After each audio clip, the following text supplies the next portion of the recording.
Good morning, students.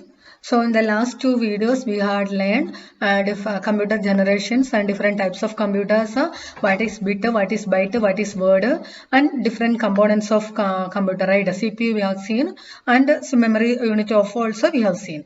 And next topic is ports and connections.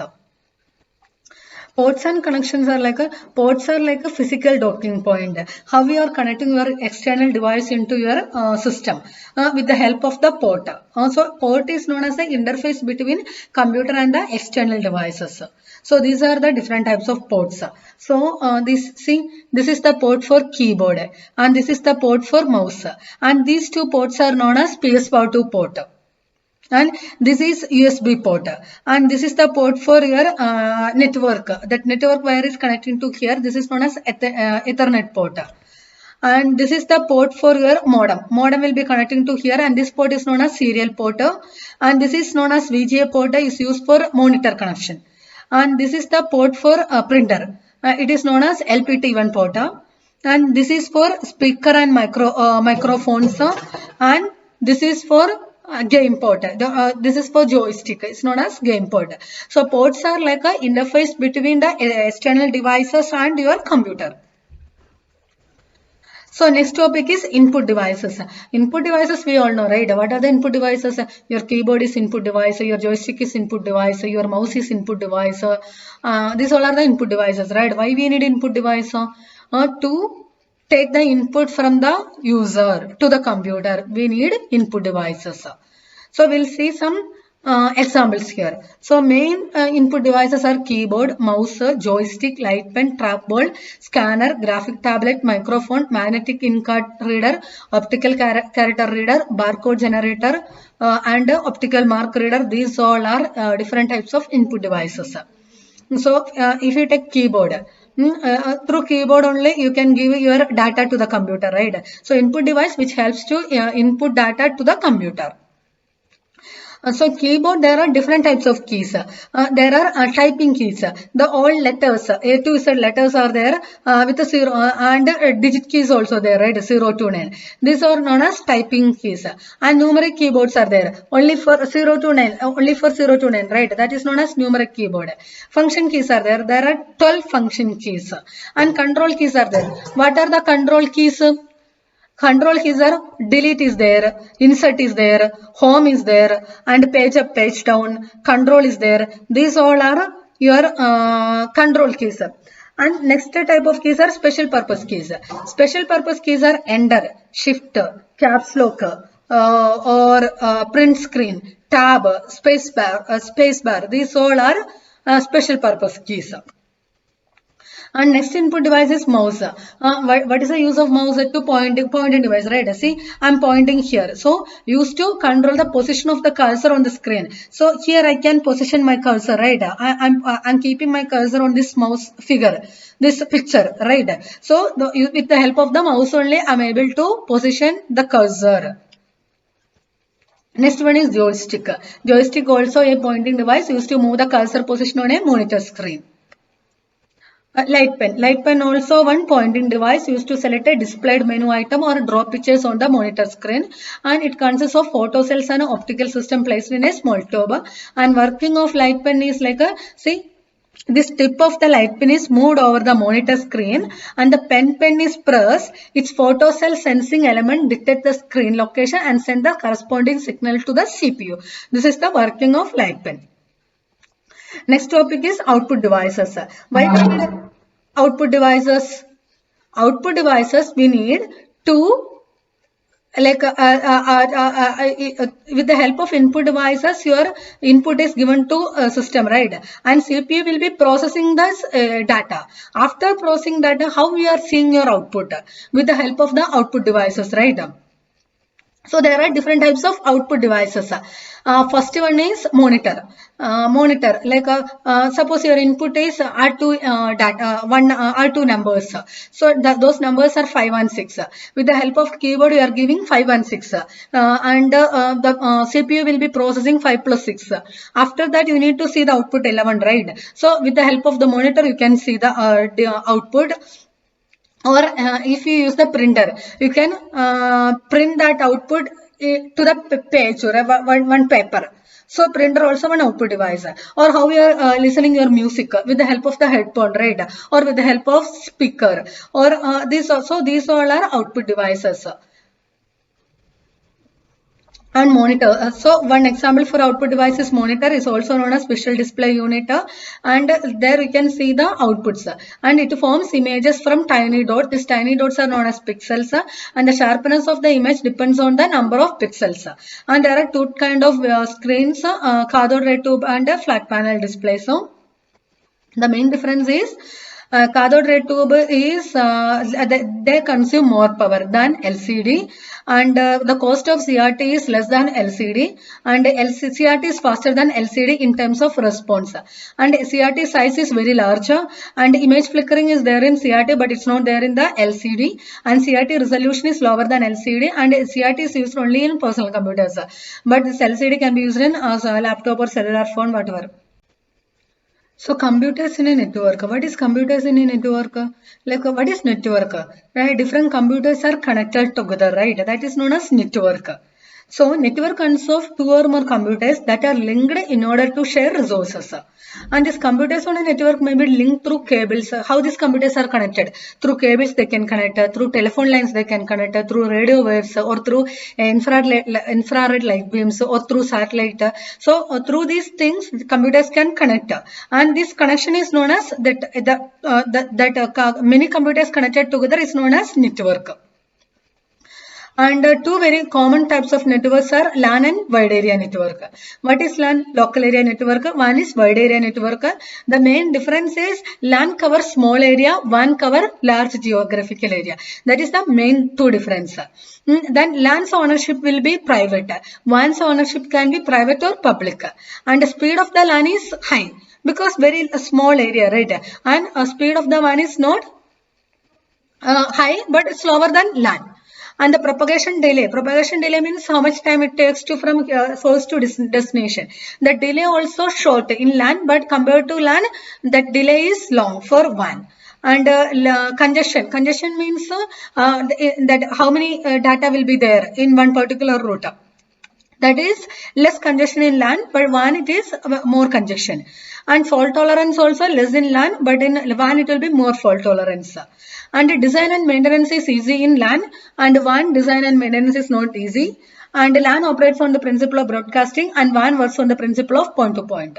And transmission medium used in LAN coaxial, and here it is satellite link as a transmission or communication medium. These are the main difference between LAN and WAN. And next topic is network hardware.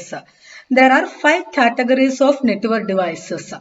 Now, like if you take the network architecture, there are 5 layers: physical layer, data link layer, network layer, transport layer, and application layer. Like that, 5 layers are there, and each layer we have some devices to support the internet. Those devices are like hub is there, repeater is there, bridge is there, switch is there, router is there, gateways are there. These all are the devices or hardware devices to support the internet.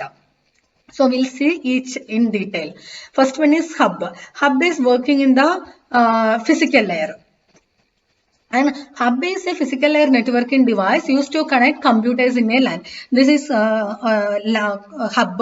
So to connect computers in a LAN. LAN means like a small area it is covering, right? So inside a college, how computers are connected. That is LAN, right?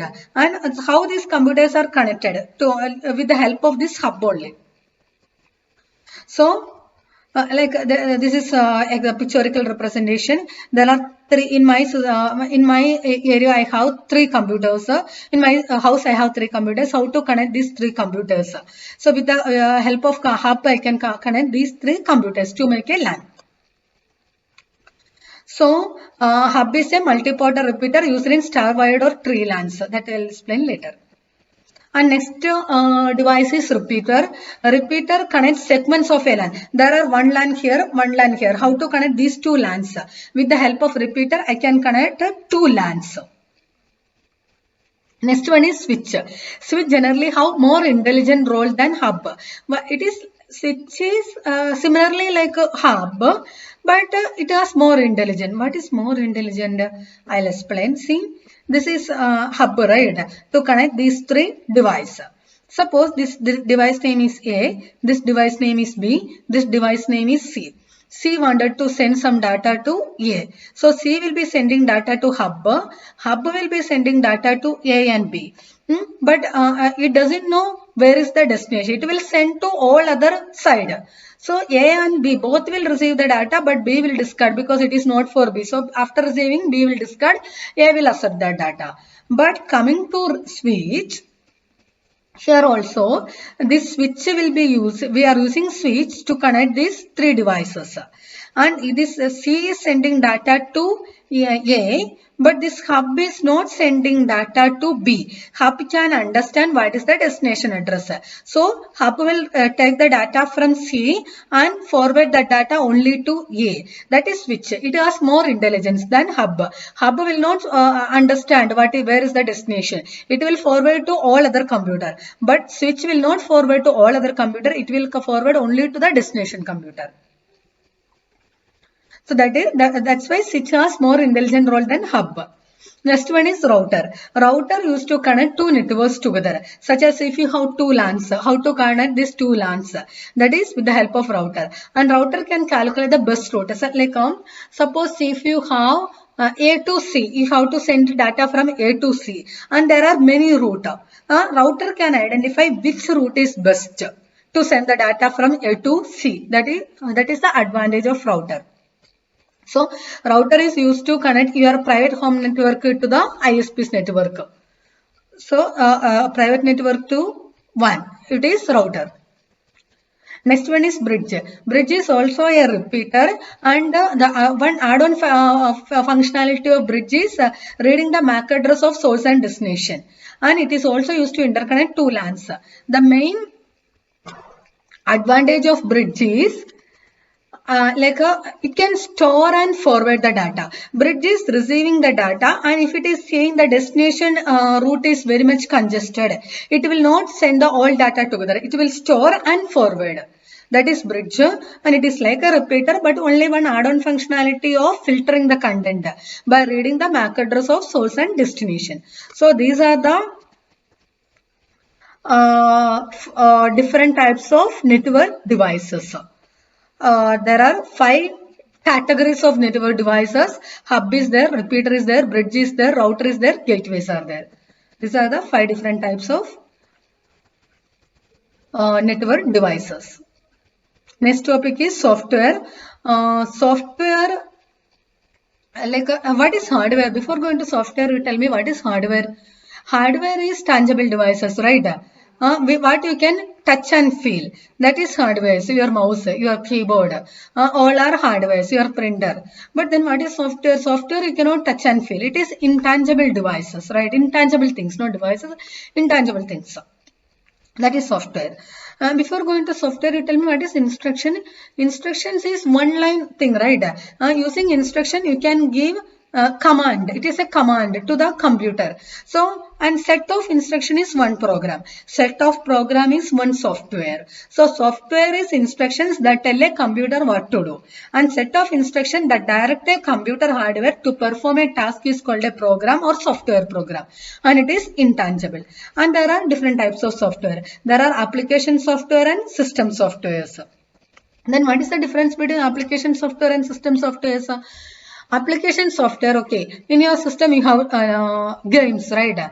Is it compulsory to have games in your in your system or in your mobile? No, right? Without games also, you will be able to use your computer. Or like MS Office.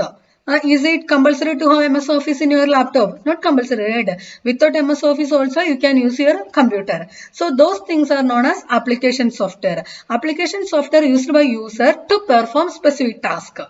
But system softwares are used for operating computer hardware. Without system software, we cannot go, right? Example for system software is operating system. Without operating system, is it possible to use your computer or mobile? No. We need that operating system, right? Give me example for operating system first. Windows is example, right? So without operating system, we cannot use our computer. So Operating system is system software. Application softwares are your MS Office or your games are application software. It is not compulsory. And system softwares are installed on the computer when operating system is installed. Application softwares are installed according to users' requirements. If you want to go for that, if you want to type some data, you need MS Office.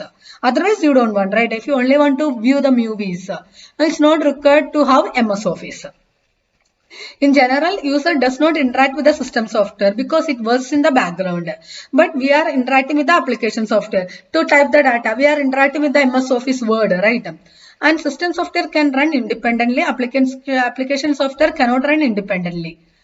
And some examples of system software are compiler, assembler, debugger, driver, and operating system itself a system software. Application software examples are your games. All games are application softwares. MS Office is application software. Word processor, web browser, media player, these all are application software. Without media player also you will be able to use your system, right? If you want to watch some videos, then you want media player, that's all.